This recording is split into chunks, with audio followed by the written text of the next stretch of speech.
Boa noite. É estranho estar aqui, só eu, o Asaf, o pastor, o Antônio, o John aqui, né? Mas é um privilégio a gente estar aqui com vocês. Podia ser a Michelle aqui, o Adani tocando e cantando também. Mas é muito bom a gente poder se reunir para louvar o nome de Deus. Quero que você feche seus olhos nesse momento para a gente poder orar. Querido Deus, obrigado porque numa noite especial o Senhor separou para falar conosco. Obrigado pelas mulheres da igreja, pelas mulheres da sociedade, pelas mulheres do mundo, pessoas que fazem diferença na nossa vida, na vida de todos os outros.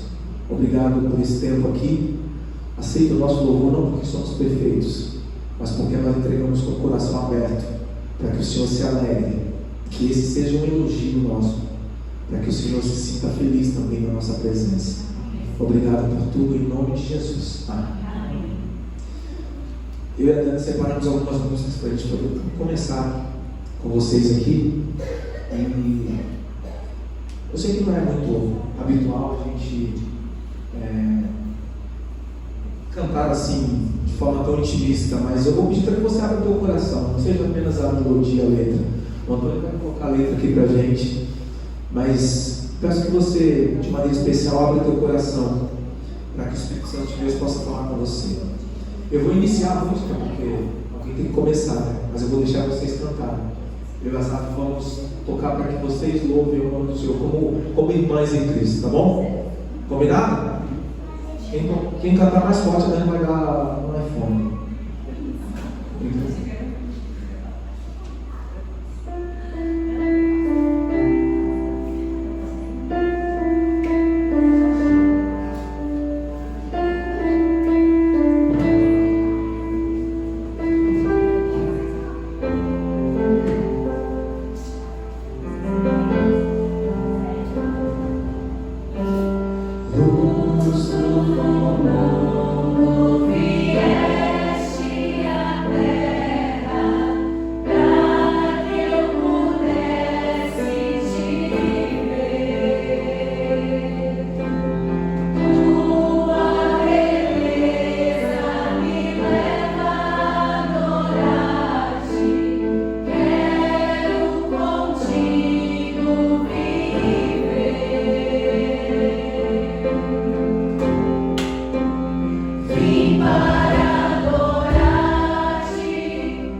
entrando na presença do Senhor, agradecendo a semana que se passou.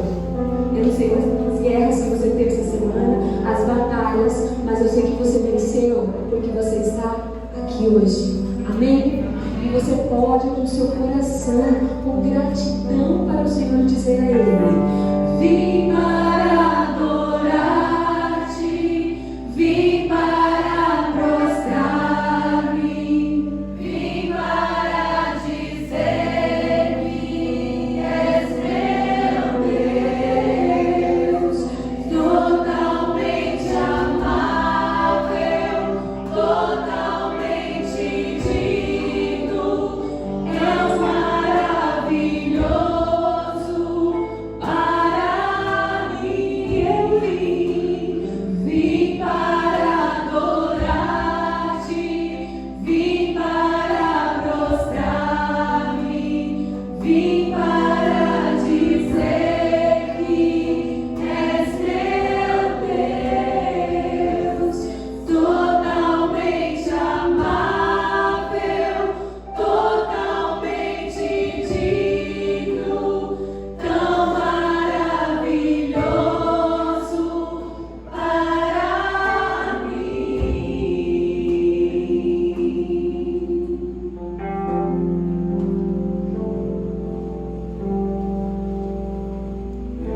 Vamos fechar os olhos então. E eu sei que você também tem o seu pedido. Talvez você não quis fazer o seu pedido como esposa, talvez você não quis fazer o seu pedido como filha, talvez você não quis fazer o seu pedido como mãe, nem como irmã. Talvez eu tenha até aqui pedidos de avós, ou quem sabe de netas, mas eu sei que Deus conhece o teu coração. Então nós vamos começar. Eu vou falar um pouquinho, vou deixar o silêncio, depois então estarei apresentando estes pedidos e estes que estão no seu coração. Feche seus olhos. Deixa Deus falar contigo nesse momento especial. Bondoso Deus, maravilhoso Pai.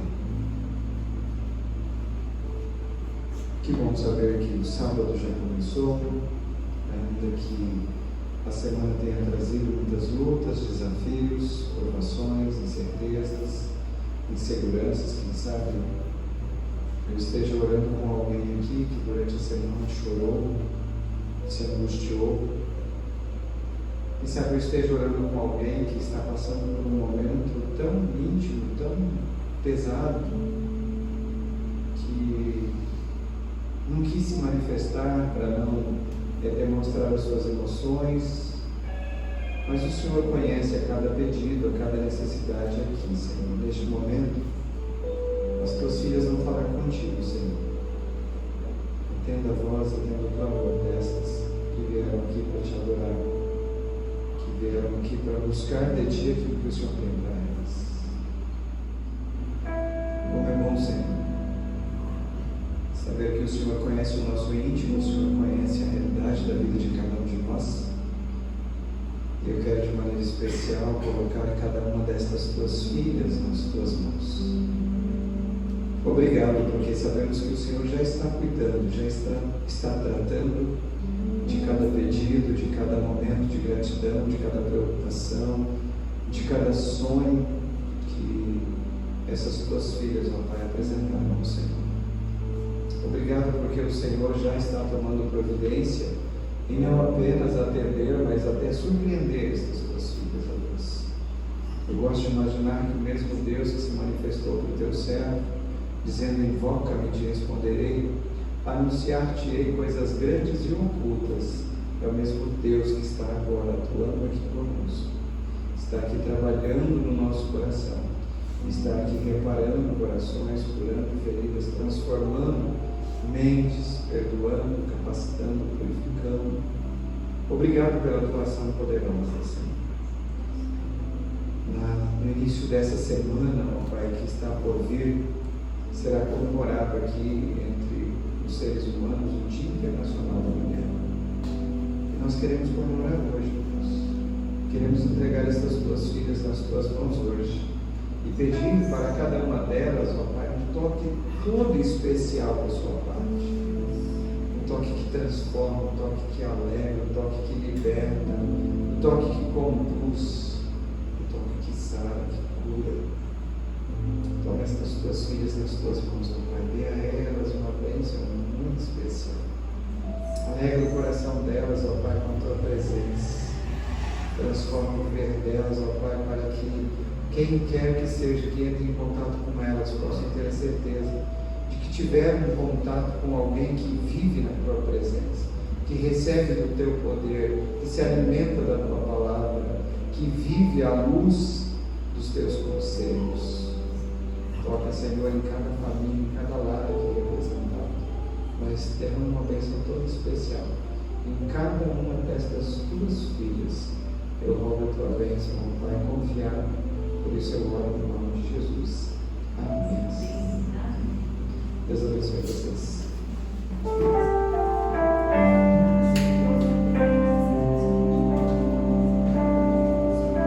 Só você, eu canto com você. Vou fazer mais sobre isso.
Boa noite.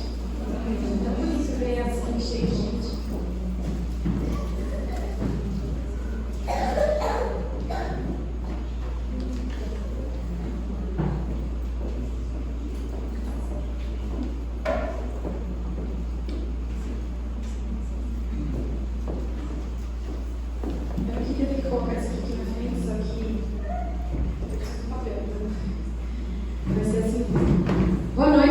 noite.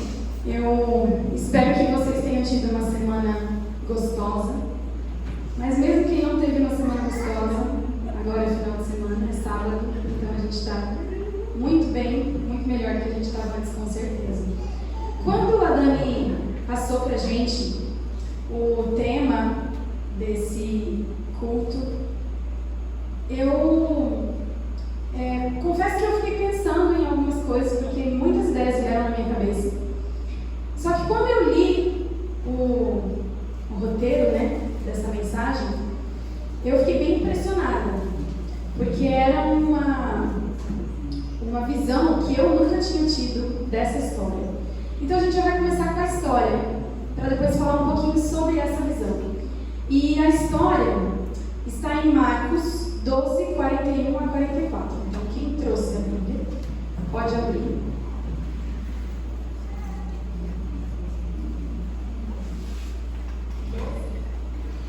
Marcos 12, 41 a 44.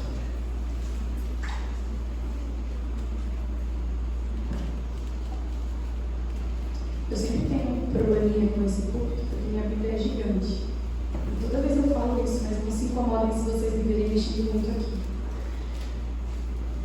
Posso ler? Vocês encontraram? Ele está aqui na tela também, caso alguém não tenha visto, tá?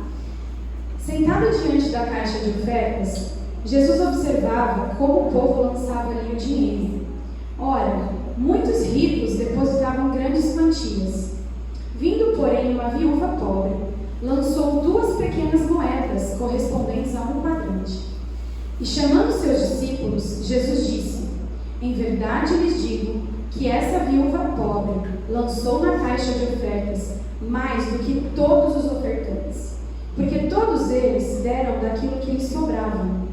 Ela, porém, da sua pobreza, deu tudo o que possuía, todo o seu sustento. Quantas vezes nós entregamos a Deus daquilo que nos estava sobrando? E todas as vezes que isso aconteceu, ou todas as vezes que isso acontece, eu fico pensando que é fácil demais a gente se desapegar de coisas que não fazem falta. Sabe aquilo que você tem, que de repente, se você não tiver mais, não vai fazer diferença? É fácil se desapegar disso. Só que não é fácil se desapegar daquilo que faria falta. E o verso aqui, essa cena que está sendo descrita, até começou falando de dinheiro, mas não é sobre dinheiro que essa cena, que essa história termina falando. E essa história é uma história incrível, porque ela ocupa um espacinho tão pequenininho na Bíblia, mas quando a gente começa a entender os detalhes por trás dessa história, a gente percebe que a gente tem muita coisa para analisar nessa cena.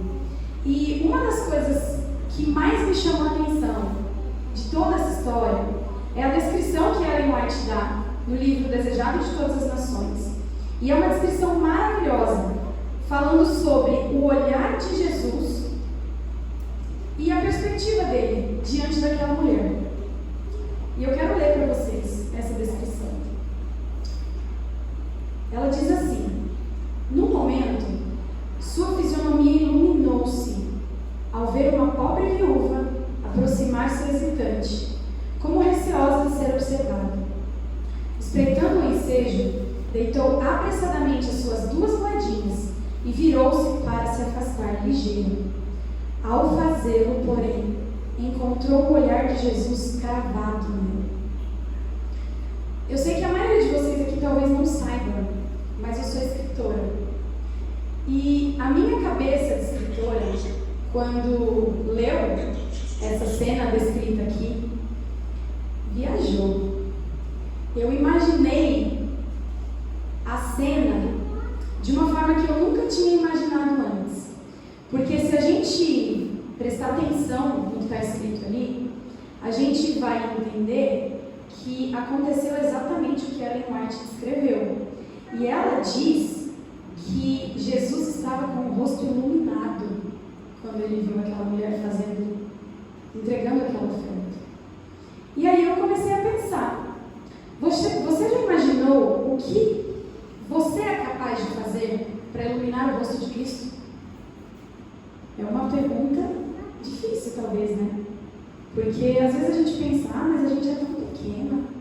Mas as coisas que eu faço não são tão importantes. Só que a Bíblia nos diz, Ellen White nos diz, que o rosto de Cristo se iluminou através do ato de um ser humano. E se isso é possível, se esse momento aconteceu, então o que a gente pode fazer para iluminar o rosto de Cristo? Essa é a pergunta que ficou na minha mente.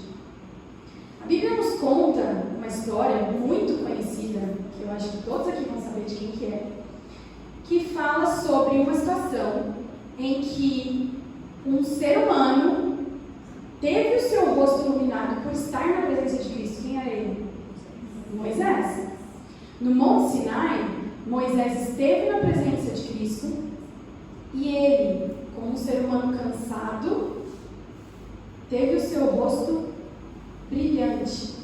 A Bíblia diz que o povo de Israel não conseguia olhar para o rosto dele, pela luz que era transmitida ali, pelo momento que ele passou na presença de Cristo. Ali, no Monte Sinai, foi o Cristo quem iluminou o ser humano. A presença do Mestre Divino trouxe uma luz radiante ao rosto de um ser humano cansado. Só que na situação da viúva, naquela situação lá do templo, foi um ser humano cansado que trouxe um brilho reluzente ao rosto de Cristo. A situação foi trocada, mudou a cena. Então, de novo, eu faço a pergunta: se isso é possível, se é possível nós iluminarmos o rosto de Cristo de alguma forma, como nós poderíamos fazer isso? Só que antes de responder essa pergunta, a gente vai continuar analisando o texto de Ellen White, a descrição que ela nos dá, porque são detalhes que a gente consegue absorver através de uma descrição que também não é tão grande assim, mas que nos trazem pequenas ideias do que pode ter acontecido. A viúva ali estava hesitante. Diz na descrição que ela não queria ser observada. Ela não desejava chamar a atenção. E por quê que ela não desejava chamar a atenção? A história nos diz que viúvas não eram doadoras. As viúvas, elas não davam ofertas. As viúvas eram pedintes. Elas mendigavam esmolas. Por isso, muito provavelmente, aquela mulher já fosse mais velha. Talvez, possivelmente já bem idosa. Talvez era pobre. Ali a descrição nos mostra que ela deu tudo que ela tinha, então ela não tinha outros recursos além daqueles mesmo. Ela poderia ser desamparada, ela poderia ser rejeitada. Tudo o que ela não precisava naquele momento, em que ela foi ali entregar a oferta dela, era de ter pessoas observando o que ela fazia, de ter pessoas que tirassem conclusões, de ter pessoas que a criticassem. Porque, afinal de contas, a história nos mostra que outras pessoas davam grandes quantias, e a quantia que ela deu parecia insignificante. Ela não precisava de ninguém observando ela. Então ela não queria que as pessoas a vissem e ela não queria chamar a atenção. Então ela simplesmente vai com pressa, coloca as suas 2 moedinhas e aí ela se vira para ir embora. Só que nesse momento, o que acontece? Esse momento é um momento que, pela descrição que nós temos, a gente entende que o universo inteiro transcende o humano. E o divino crava seu olhar cortante no olhar desamparado daquela viúva. Logo ela, que não queria chamar a atenção de ninguém. Logo ela, que jamais imaginou chamar a atenção de Jesus. Logo ela, que acreditava não ter depositado quase nada. Logo ela foi a que recebeu o olhar iluminado do Mestre.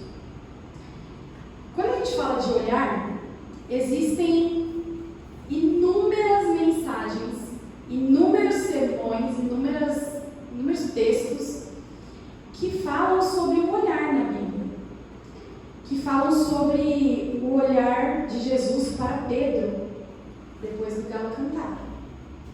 Todo mundo fala sobre esse olhar. Mas quantos sermões ou quantas mensagens a gente já ouviu sobre o olhar de Jesus para aquela viúva?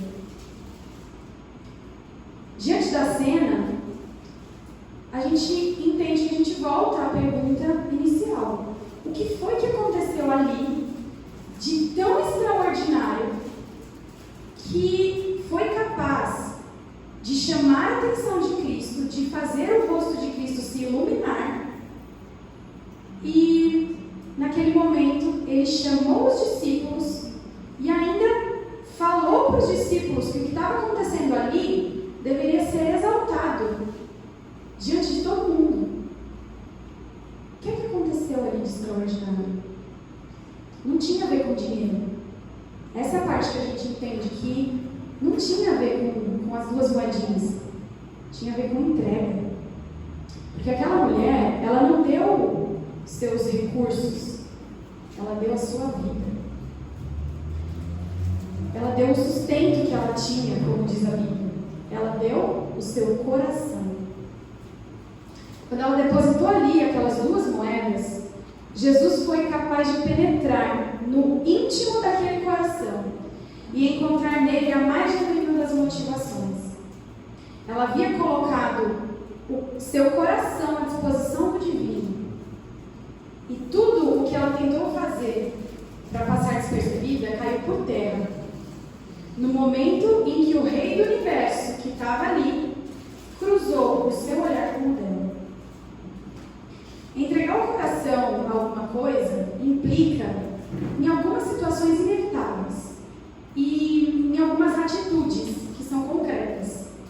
Porque nós jamais conseguiremos entregar plenamente o nosso coração a qualquer coisa se nós não formos primeiramente gratos. A vida, ela é capaz de nos mostrar que a gratidão pode nos transformar completamente. E essa transformação, ela é responsável por nos tornar mais dedicados, mais atenciosos, mais entregues ao objeto da nossa gratidão. Então, é praticamente impossível que você entregue a sua vida, que você deposite o seu coração, se você não reconhecer que aquilo a que você está entregando o seu coração te faz algum bem. Você precisa ser grato, você precisa reconhecer que aquilo te faz bem. E aí você entrega a sua vida. Quando nós entendemos isso, nós percebemos que ninguém entrega o coração a uma causa que não acredita. Se você não acredita que aquilo lá vai funcionar, ou que aquilo é bom para você, ou que aquilo vai transformar a vida de alguém de verdade, você não vai entregar o seu coração àquilo. Porque você precisa ser grato à causa e ao responsável pela causa. Aquele que comanda tudo, aquele que é o dono de tudo. E aí a gente tem uma situação muito particular que está descrita em Lucas 5, de 1 a 11. Eu não vou ler, porque a gente vai ter uma situação aqui um pouco mais clara para nos mostrar sobre isso. Nós lá encontramos a história muito incrível e muito conhecida de Pedro, o momento em que Pedro largou tudo para seguir a Jesus após o chamado. E nós não podemos viver naquele momento, nós não podemos estar, presenciar e assistir. Só que a tecnologia hoje nos faz ter a oportunidade de imaginar um décimo, talvez, até menos, do que tenha sido aquele momento. Então a gente vai assistir esse vídeo.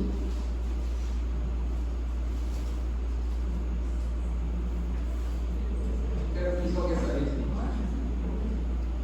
Um pouco mais distante. Né?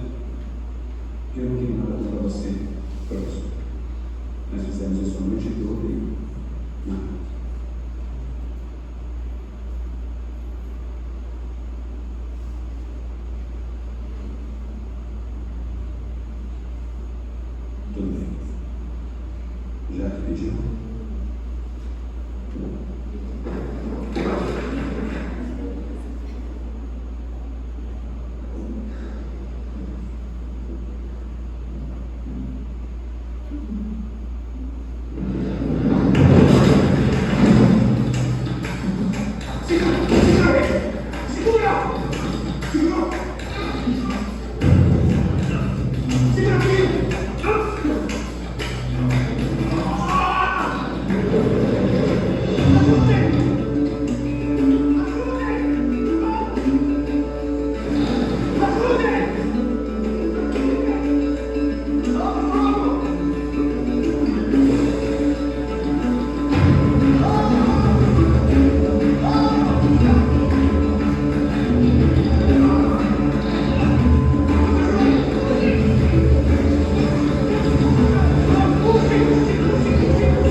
Eu te falei.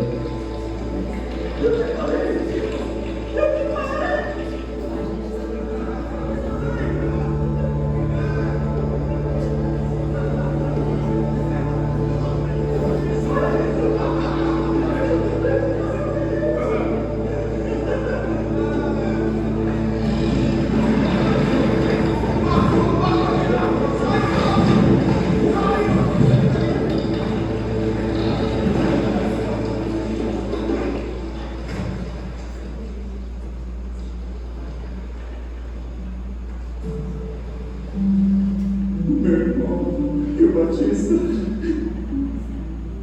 você é o Cordeiro de Deus, não é? Deus. Afaste-se de mim.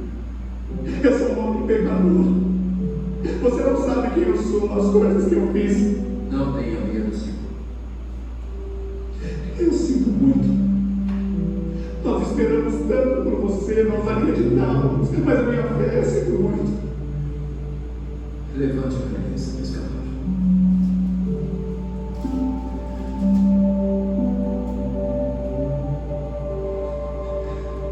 O que você quer de mim? Eu farei tudo o que você quiser.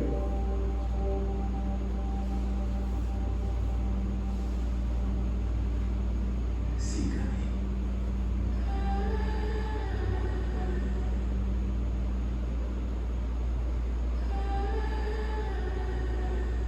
Eu seguirei.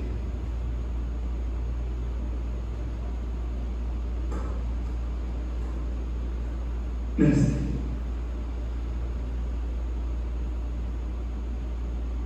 Vocês também. Sim, vocês, Tiago e João, venham. Me sigam. Eu vou levar os peixes ao mercado e liquidar a dívida do Simão. E arrumar gente para cuidar dos bancos de vocês. Tem certeza? Claro que tem, vamos. O que você vai dizer aí, irmão? Vocês foram chamados pelo homem por quem oramos nossas vidas inteiras. E me pergunta o que eu vou dizer se não aparecerem para jogar. Não, agora!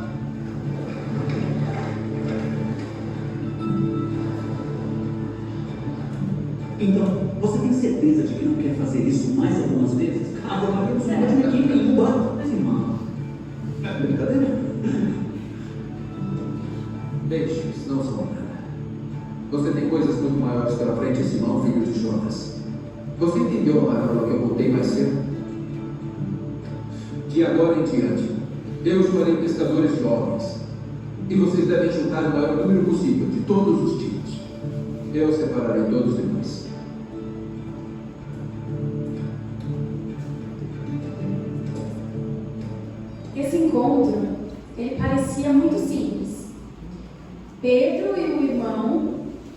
haviam pescado nada a noite inteira. Eles estavam ali lavando as redes. Jesus chegou, pregou ao povo que estava ao redor, mandou que Pedro fosse pescar novamente, jogasse as redes ao mar novamente. E alguma coisa naquele homem fez com que Pedro obedecesse, contrariando todas as perspectivas ali. E a Bíblia nos conta, vocês viram na cena, isso é descrito na Bíblia, que Pedro, depois do milagre, depois da pesca, Pedro se jogou aos pés do Mestre. E Jesus o chamou para segui-lo. No que aconteceu ali, não existe racionalidade.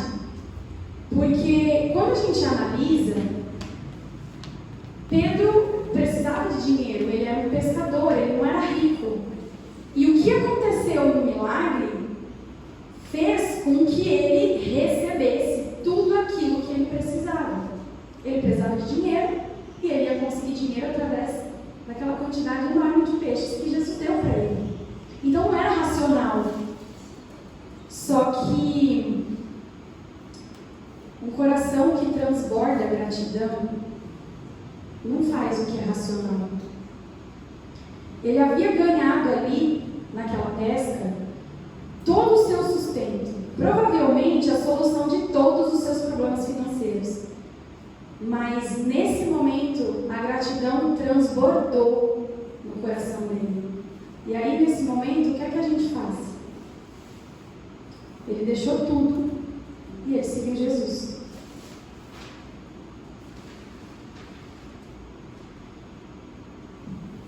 Quando a gente observa essa cena, quando a gente analisa a cena de Pedro, quando a gente analisa a cena da viúva, a gente entende que não tem a ver com dinheiro. Não tem a ver. Porque quando a gente volta lá para a situação da viúva no templo, a gente encontra a mesma história de gratidão de Pedro. É a mesma história. É a história de gratidão e de entrega. Aquela mulher, ela depositou na caixa de ofertas muito do que ela tinha, muito além de 2 moedinhas. Ela entregou tudo que ela possuía. E esse tudo vai muito além das 2 moedas. Esse tudo mostra que ela era agradecida a Deus pela vida que ela tinha. Pode parecer estranho pra gente, porque geralmente a gente quer uma vida boa. Por mais que a gente entenda das coisas relacionadas ao céu e à abnegação, a gente quer uma vida boa. E aquela mulher era agradecida pela vida que ela tinha. Ela era agradecida a Deus de tal forma que ela desejava devolver-se inteiramente a Ele e à sua causa. E isso é que é um coração no reino. Um coração no reino é ter um coração cheio de gratidão ao Rei, que é o dono da causa. E a atitude mais natural diante dessa gratidão é entregar aquilo que você acreditava ser mais importante.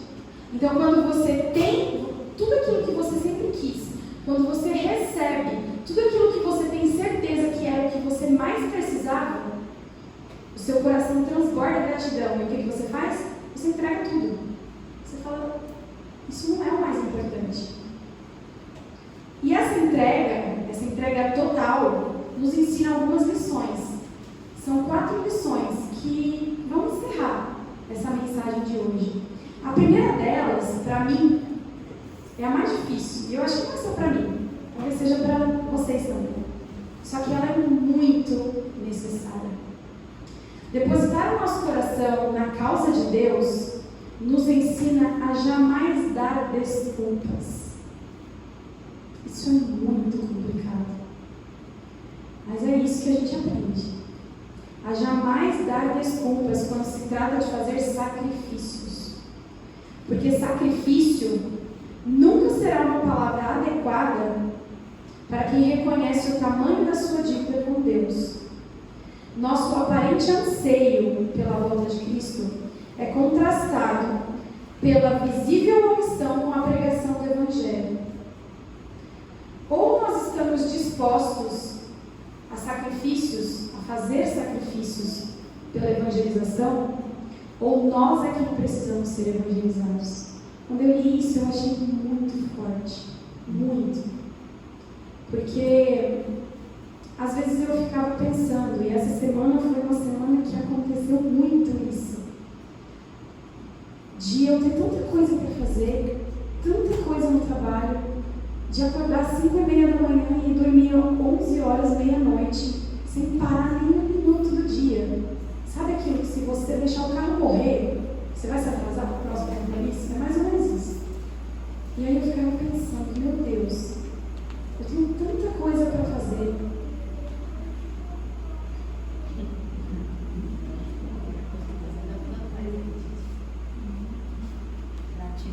Filhos, né, gente? Acontece. Nas melhores famílias. Eu tinha tanta coisa para fazer que eu ficava pensando se eu teria tempo de me preparar para estar aqui. E aí você fala, vale a pena fazer sacrifício? Vale a pena estar ali? Só que quando a gente cuida das coisas que Deus nos dá, a gente começa a entender que não é esse o sacrifício. Me veio uma frase na minha cabeça essa semana, que era mais ou menos assim. Há um tempo atrás, eu tinha o sábado e os compromissos da igreja no meio da minha semana de trabalho, ou entre os meus momentos de trabalho. Com a vida que eu levo hoje, e eu espero que seja assim sempre, eu tenho os meus momentos de trabalho no meio dos meus momentos na igreja, no meio dos meus momentos com Deus, no meio dos meus momentos envolvidos na causa de Deus. E é isso que significa não dar desculpas. O nosso sacrifício nunca vai ser grande demais, porque ou nós estamos dispostos a esses sacrifícios pela evangelização, ou então a gente ainda não foi evangelizado. A segunda lição que essa entrega completa da qual a gente está falando nos dá é que nós não somos dependentes de aplausos. Isso é muito difícil na igreja. E não só na igreja. Só que na igreja não deveria ser difícil, e é. Porque a gente quer reconhecimento. A gente quer fazer alguma coisa para todo mundo ver. Igual era lá no templo. Igual era a cena que Jesus descrevia. As pessoas iam e davam grandes quantias de dinheiro de oferta para poder receber reconhecimento. Tá vendo? Olha, eu estou ajudando, eu estou fazendo um monte de coisa que vocês estão precisando. Só que na verdade aquilo não faz diferença nenhuma para a pessoa muitas vezes. Nós não somos dependentes de aplausos. O nosso contentamento se baseia em saber que o olhar onipotente do divino repousa sobre nós e que, assim como Ellen White disse, o seu rosto, o rosto de Cristo, se ilumina ao presenciar nossos atos de adoração e entrega. Todo o resto é secundário, nada mais importa. A terceira lição que nós recebemos aqui, ela já é um conforto. A primeira é bem difícil. A segunda é algo que parece impossível na igreja e fora da igreja, mas acontece. Só que a terceira é um conforto. É uma sensação gostosa que a gente recebe. Porque ter o nosso coração no reino nos mostra que todos têm algo a oferecer. Todo mundo. Sabe aquilo que você tem? Que você acha que não é quase nada? Sabe aquilo que você faz, que você acha que não tem valor nenhum? Que é tão pequenininho? Sabe aquilo que você é? Que às vezes você acha que não faz diferença na vida de ninguém? Tudo isso sempre será especial para desempenhar um papel na obra de Deus. Sempre. E por fim, a quarta lição que aprendemos é a própria entrega. A entrega é a lição. Entregar tudo, depositar o nosso coração no reino de Deus, nos faz entender que é impossível entregar menos do que tudo. A lei do menor esforço não existe no coração que é dedicado ao reino. Esse coração, ele teme que qualquer economia, seja de tempo, seja de talentos ou seja de recursos, resulte em uma fronteira a menos a ser alcançada. Não existe outra explicação para o pouco compromisso com a pregação do Evangelho do que ainda não sabermos o real preço dele. Quando nós não entendemos o quanto custou o Evangelho, a gente não se compromete com ele, porque a gente acha que foi fácil, a gente acha que não custa muito, que não custou muito. Existem muitas pessoas que ainda tremem quando ouvem aqui na frente a gente falar que precisa entregar tudo. As pessoas não gostam dessa palavra. Oh, mas tudo. Não, mas isso aqui pequenininho ainda não precisa. É insignificante. A simpatia que a pessoa tem pelo Evangelho se perde, some quando esse preço é apresentado. E não deveria ser assim. Não deveria ser assim porque a história dessa viúva, a história da viúva que depositou 2 moedinhas e iluminou o rosto de Cristo, essa história marca muitas outras histórias. Porque ela não é um relato sobre as 2 moedas. Ela é um relato de um coração entregue por inteiro. É isso que Jesus fala dele. Hoje, nós precisamos encontrar mais pessoas com o coração no reino. Só que eu acho que isso é um pouquinho mais fundo do que a gente pensa. Porque, na verdade, hoje nós precisamos ser essas pessoas que depositaram o coração inteiramente no reino. Pessoas que se entregaram completamente ao reino. E que, dessa forma, nós sabemos que nós vamos nos dedicar ainda mais e cada vez mais à sua causa, a causa do rei. É com essa entrega que a gente responde aquela primeira pergunta que eu fiz. É com essa entrega, a entrega total, sem reservas. É com o depositar do nosso coração diante de Deus, falando: eu estou aqui, eu sou completamente sua. É essa entrega. É através dessa consagração que, assim como aquela viúva, nós poderemos estar sob os olhares atentos do céu. E assim, nós também faremos o rosto de Cristo se iluminar. Esse é o nosso objetivo. Que Deus repouse sobre nós o olhar dele. Porque até mesmo essa entrega precisa ser de um coração que aceita o chamado de Deus. É Ele que faz com que a gente aceite.